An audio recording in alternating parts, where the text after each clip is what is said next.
Trump calls to jail Chicago. Illinois governor in immigration dispute portation campaign, a day after armed troops from Texas arrived in the state to bolster the operation. Chicago, the largest city in Illinois and third largest in the country, has become the latest flashpoint in the Trump administration's drive to deport millions of immigrants, which has prompted allegations of rights abuses and myriad lawsuits.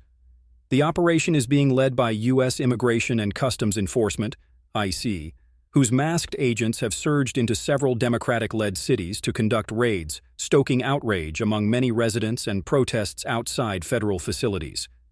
Chicago mayor should be in jail for failing to protect ICE officers. Governor Pritzker also. Trump posted Wednesday on his Truth Social platform.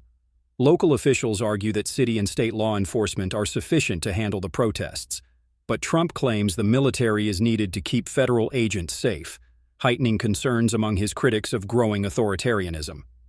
After National Guard deployments in Los Angeles and Washington, D.C., 200 troops arrived in Illinois on Tuesday. An immigration enforcement building outside Chicago has also been the site of clashes between federal agents and protesters. The federal government has not communicated with us in any way about their troop movements, Pritzker told reporters in Chicago. I can't believe I have to say troop movements in an American city, but that is what we're talking about here. A judge will have a role in determining how many boots are on the streets. There's a court hearing Thursday on a request by Illinois and Chicago to declare the National Guard deployment illegal.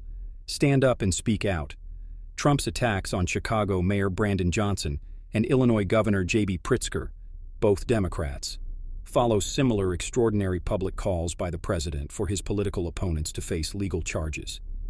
They come on the same day that former FBI Director James Comey was arraigned on charges of lying to Congress, an indictment which came just days after Trump urged his attorney general to take action against him and others. Pritzker, seen as a potential Democratic candidate in the 2028 presidential election, has become one of Trump's most fiery critics. He pledged Wednesday to not back down, listing a litany of grievances against Trump's immigration crackdown, making people feel they need to carry citizenship papers, invading our state with military troops, sending in war helicopters in the middle of the night, he wrote on X. What else is left on the path to full-blown authoritarianism, he asked. We must all stand up and speak out. By war helicopters, Pritzker was referring to a major raid last week in which Black Hawk helicopters descended on a Chicago housing complex.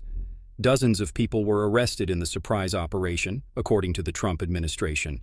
But U.S. media reported that American citizens were detained for hours.